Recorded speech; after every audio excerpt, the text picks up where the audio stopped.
Some football, and in Italy, Inter Milan have closed the gap on leaders and city rivals AC to 5 points. Inter hit Genoa for 5 at the San Siro, all their goals coming in the second half. Now, Milan beat Juventus 1-0 on Saturday, so Inter really had to win this match, but it was mid-table Genoa who took the lead late in the first half. Rodrigo Palacio there with the goal. All changed, though, after the break. Inter quickly level. Gianpaolo Pazzini with the equaliser. Samuel Eto'o then scored a couple. His second hit, arguably the pick of Inter's goals. That made it 3-1. Still time for Inter to grab a couple more. Goran Pandev finishing off this move. Final score, 5-2 to Inter. Sunday's early match saw two of Serie A's strugglers playing each other. Cesena claiming a crucial away win at Sampdoria. 3-2 the final score. That result lifting them out of the relegation zone.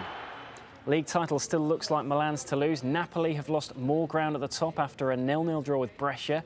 Udinese up to 4th after a 1-0 win over Bari. Later on, Lazio will be looking to retake that Champions League qualification spot when they play Palermo. Liverpool have ensured the English Premier League title race still has some life in it. They beat leaders Man United 3-1. Hat-trick for Dirk Kuyt at Anfield.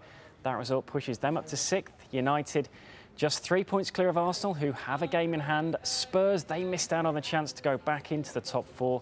Held to a 3-3 draw by Wolves. They stay in the drop zone. In Spain, Real Madrid really have to win the late game against Racing Santander to keep that title race interesting. They trailed Barcelona by 10 points. Earlier this Sunday, 5th place Espanyol were in action. They're still 10 points adrift of Villarreal in 4th after a 1-0 defeat away at Levante. Philippe Caicedo there with the only goal. That result takes Levante away from relegation trouble for now.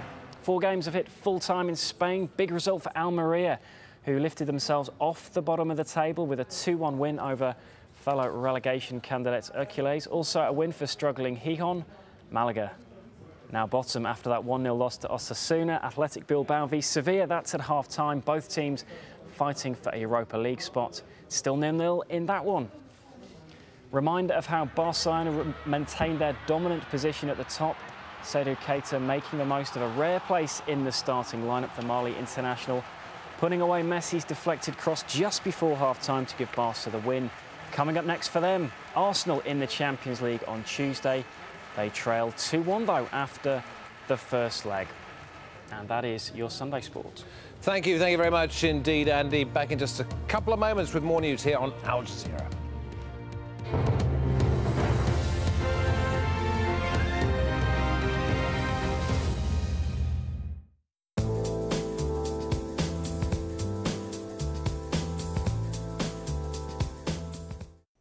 Hello, welcome to another look at the international forecast. We're starting in Australia, in that southeastern corner in particular, where high pressure in charge, so some lovely sunshine to come here. The lively weather remains further north, certainly across northern parts of Australia. Still some very heavy showers just around that western side of Queensland. These will tend to just push their way a little further westwards, but as you can see, the main focus for the very heavy rain will be across northern parts of Australia. Then it's kind of a T-shape right down the centre, some very heavy rain right the way into South Australia over the next couple of days. We will see the rain pushing its way into Adelaide, temperatures falling back to around 27 Celsius. But for the southeastern corner, set fair, more dry weather and plenty of sunshine. Sunshine too for that western side of Australia. Perth at around 32 degrees Celsius. We've got some sunshine to come too into New Zealand, but I think for central areas you could see some hefty showers over the next day or so. Starting to feel a little more like autumn now. Some blustery conditions to come over the next couple of days.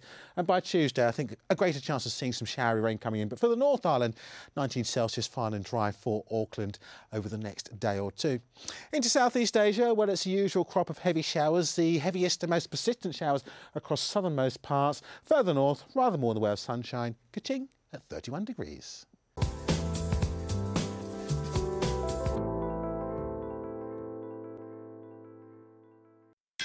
If you're a Nokia user, you can download Al Jazeera's news widget from Nokia's Ovies store. The news widget, available on compatible Nokia devices, gives users quick and easy access to real-time news updates from Al Jazeera English. See the world in real time. Al Jazeera Mobile. A history of guerrilla warfare. A place on the global stage. They were an organization created for a stateless population. But before fighting for their land, why did the PLO fight for independence from their Arab neighbors? Chronicling the turbulent story of the struggle for a Palestinian homeland. PLO, History of a Revolution, at this time on Al Jazeera.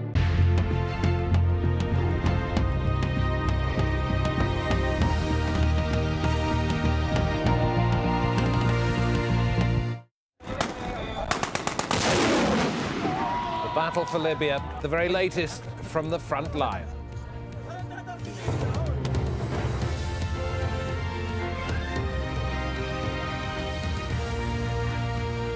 Towns are trading hands between pro- and anti-Gaddafi forces, and a humanitarian crisis is deepening. Hello from me, David Foster. You're watching Al Jazeera live from Doha. Now, take a look at these latest pictures from the Libyan capital, Tripoli. We'll report on what's being said there. Also ahead, clashes in Cairo. Demonstrators and the army battle it out in Egypt.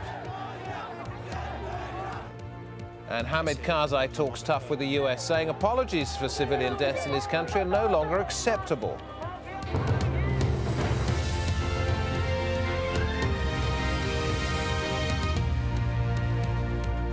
Right the way along the towns and cities which form part of Libya's coastline, a fight is on for control of the country and for the loyalties of the Libyan people.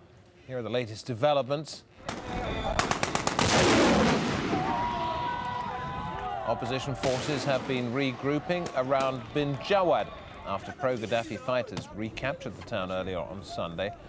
Bin Jawad's in the middle of the embattled coastline area between the opposition stronghold of Benghazi in the east and the capital Tripoli further to the west. Tripoli still being firmly under the control of the Gaddafi regime. Now, these pictures have come to us. They are of the hospital in a place called Ras Lanouf. It's where opposition fighters who'd been injured at Bin Jawad have been taken. The opposition in Libya saying that the hospitals are under severe pressure and that they're facing big shortages of medical supplies. Al Jazeera's Tony Bertley is on the road between Ras Lanouf and Bin Jawad. He says rebels are advancing, but it's far from clear whether their campaign is successful. There's been a steady stream of opposition fighters going up this road. About 35 kilometers from here, you've got the town of Bin Jawad, and we understand that Gaddafi forces are making a stand there. There's heavy fighting. We have seen a stream of ambulances coming back carrying casualties, but we don't exactly know the extent of the toll at the moment. But this is now a big zone that's of operations. All around me, there are boxes of ammunition. The opposition forces have been using these to fire their anti-aircraft guns, and there have been air attacks by the Libyan forces. But it's very important what happens ahead. Why the Libyan forces have made a stand there, we don't know. It is the gateway to Sirte. This is Gaddafi's hometown, and that's very well reinforced. There's 4,000 well-equipped, well-trained fighters there. And unlike what's happened here, where his forces withdrew at Sirte, this is the gateway to Tripoli. It's very important. If that falls,